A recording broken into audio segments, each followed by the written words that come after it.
Good morning from Fort Fairy. It's just gone 5 o'clock in Australian Eastern Daylight Time, and I had a bit of a big day yesterday. It started off with 1 minute to midnight the previous day. That would be, what are we up to now? So Monday the 13th of March at midnight, just going into Tuesday, I attended my notice to say that I wouldn't be writing for Trad Now magazine anymore. And it's high time, it's overdue, and I've pulled the pin a few times before, so this is just to draw a line under it. 16 years and 3 months, I reckon that's enough time. And I've got plenty of other things to keep me occupied, and don't particularly need to be adding that extra burden. Because it is a burden lately. It used to be, well, Cess Bicello, who runs Trad Now from his organisation called Ducks Crossing Publications. He used to do it out of an office in Gosford, where he did the 3 local newspapers, the Wyong Chronicle, the Coast Community News and the Peninsula Community Access News. And before that he had the Bowls News, and that was great because for him, as a business person, cashed up retirees a lot of money in doing the Bowls News, lots of advertisers, and it was a good money-making thing. That went by the by, but he still had the 3 papers. Came a time when he wanted to retire from all that, and he went into an arrangement whereby he sold the mastheads, kept Trad Now. And Trad Now, back in the day when he was doing those 3 and also the Bowls News, Trad Now was very much the poor cousin. And even though he might have had a publishing schedule, it was pretty rubbery. So when he said, the deadline is Monday the 13th of March, I took that to mean the start of business of Tuesday the 14th of March, and then there was a couple of extra days because of advertising deadlines. So he used to let me get away with putting stuff in pretty late. And there were times like I was once in Murrum Bateman, and I sat down before I went into the open mic night there at Murrum Bateman at the pub there, or restaurant, I think it is, I can't remember. And I sat down and hammered out 1,400 words straight off the top of my head. So I was able to do that. Other times, if I do an interview with somebody, that can take hours and hours and hours in transcribing it from the audio tape or the audio file into the written word. It takes a lot of time. More recently, I've had Maddie over in Brisbane. She's been doing a lot of transcribing for me, and I'm happy to pay her well over the odds an hourly rate to do that. I'm going to be looking at, and I've been meaning to do this for a couple of months now, having a bit of a look at her CV, because I first started contracting Maddie back in 2020, I'm going to say May 2020, when I was up in Darwin, and she was there too. So we used to meet up in pubs, clubs, taverns, and we'd do a couple of hours of work, and it was great because she is very no-nonsense, gets on, does it, always there before me, always dressed impeccably, even though I say, it's casual gear, but she'd always be dressed impeccably, and really willing to learn. And I got her to analyse a document for me a couple of, maybe say 6 weeks ago, and the style of her writing and her proficiency in the written word has come along in leaps and bounds in less than 3 years. She's gone from being an unemployed baker, as in working at Brumbies or one of those sorts of outlets, to now working as an administrative assistant in a legal firm in Brisbane. And so now I've got to think very seriously about what I'm going to get her to do, and it's going to be a consensus thing, because I don't want her to be sitting there in her time off, banging away, transcribing interviews that she may or may not have any interest in. And it's paid work, and we don't always get to pick and choose about the sort of work that we do, but it's not particularly something that she has to do because she's got a full-time job. And so I want to come up with some more creative work that fits her skill set and what she wants to do. and I'm going to hopefully, I've been trying for the last few months, hasn't particularly been working very well, to contract a whole bunch of other people, much like I did back in 2009 when I did a big launch or relaunch of Overheard Productions at a place called Holy Grail in the city. And that fell on its ear, on its face, and really did drain my coffers of a lot of money. We had a lot of fun doing it, but I had up to about 5 different staff. When I say staff, contractors. I had another MC who was very good at what he did. I had Samuel, guy from Canada, who's now gone back to Montreal. And I had Claire, I think her name is, can't remember. She general admin, and somebody else as well. And we had a great lot of fun organising that event. What was supposed to happen was there was a promoter who was going to fund the whole thing. He went and disappeared and wouldn't return phone calls. So in the end, I had already made undertakings to musicians, to the Holy Grail itself, and they were looking for some big event to get them out of a bit of a hole. As it turned out, the hole was too big and the Holy Grail collapsed. And if I had been a bit more savvy about it, listened to people who said, don't do it, don't do it, don't do it, then I could have saved a lot of money. It would have changed a lot about how I lived for the next little while, because I pretty much chewed through an involuntary redundancy from the tax office, got it at the end of October 2009, and she was all gone by around about April 2013. And it was fully another 2 or 3 months before I was back in paid employment in Sydney. I don't have any regrets whatsoever about that, because it taught me some very, very, very important lessons, and I don't mind being creative about my mistakes. I don't particularly mind making those sorts of blues. I don't particularly like spending tens and thousands of dollars on no good result.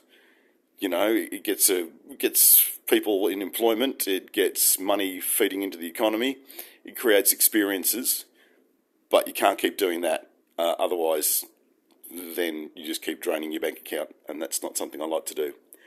What I'm doing now is investing money that I do have in projects that I fully believe in, and I've been making a lot of donations to different organisations. Most recently, or most saliently, coming up on the 11th of June, and I've only really realised through trying to put an ad into Trad Now, a paid ad, to go in about this event on the 11th of June at the Perth Concert Hall. I've only just realised that I've been using a picture on all of my social media. So on my Twitter, on my Instagram, on my Facebook pages, just about every page has got that picture of Martin Meter with his arms outstretched in front of his 1,000-voice choir. What I didn't realise was the date isn't on it. Not particularly a problem, because anybody with an inquiring mind who really is interested, they're going to go away and find out, or they'll come back and ask me. And I don't believe anybody, maybe 1 or 2, because I've been offering them tickets, they've come back and said, when is this?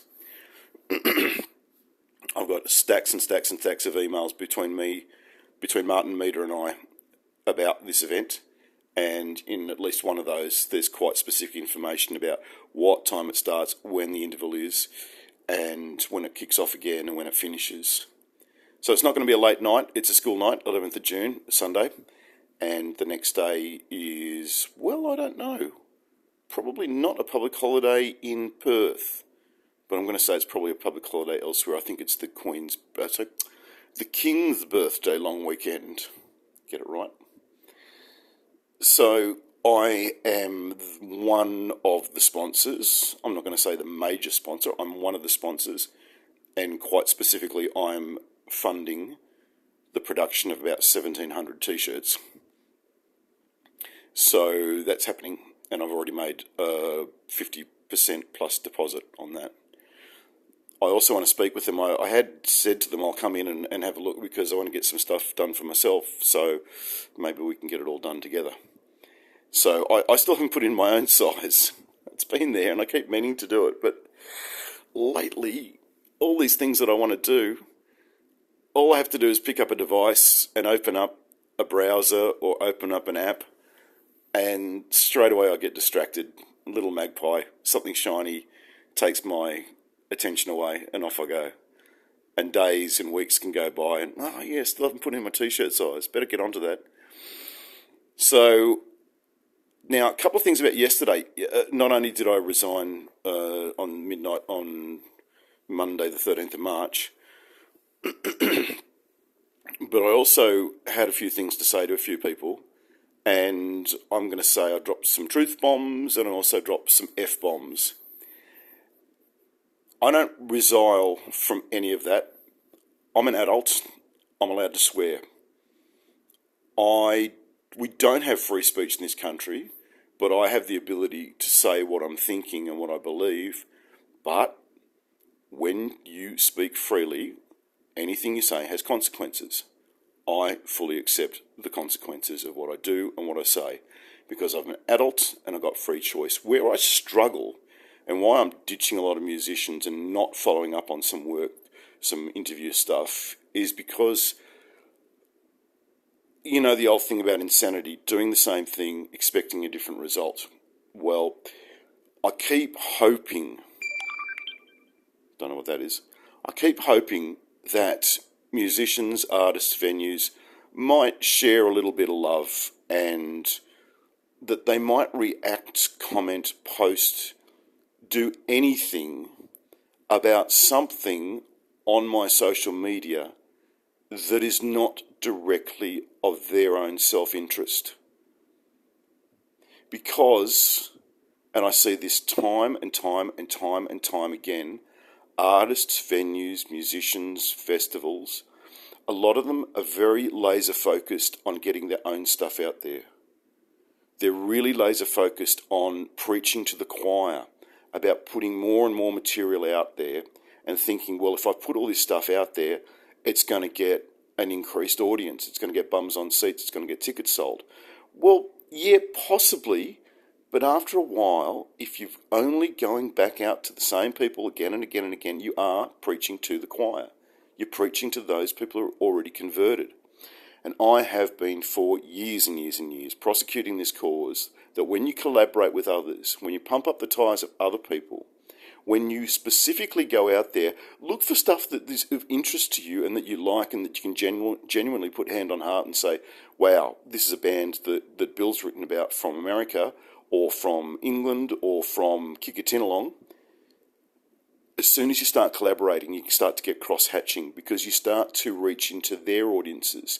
Now, if you go out there with the only thought to be, what can I get out of this? I'm going to suggest it's not going to necessarily end well. But if you go out there and genuinely want to collaborate, genuinely want to add value to others, I'm going to suggest that you might see some positive results come out of that. And if you do it in the right spirit, I believe that this world can be a better place.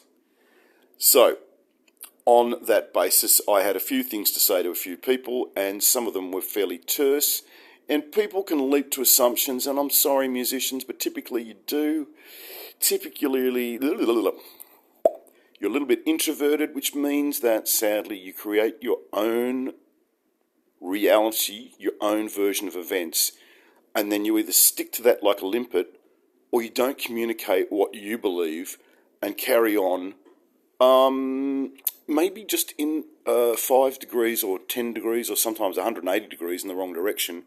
But if you don't check in and sanity check and ask for clarification or affirmation about what you're doing, what you're saying, what you're thinking, what you believe, and how you're acting, I don't believe you're giving others a fair go, and I don't think that you're going to be doing yourself any favours by racing off and acting on mistaken assumptions and incorrect information. So there's that. So if I've come across a little bit prickly or terse or sweary-beary, well, yeah, all of that. And I'll continue to do that. I won't go out of my way. I don't set out of a morning. It's currently, about 20 minutes past 5. I don't set out in the morning thinking, who can I piss off today? Not how I roll. But if I get a roadblock, if I get something come up in my way, yeah, I'm either going to stop, engage with it, or go around it, or sometimes crash through the middle of it. And I'll make a judgment call on a case-by-case basis. And that is definitely how I roll. So, from Port Fairy at 20 minutes past 5. All right, let me share one thing with you. I bought a bunch of clothes in town. I bought some stuff at a really nice place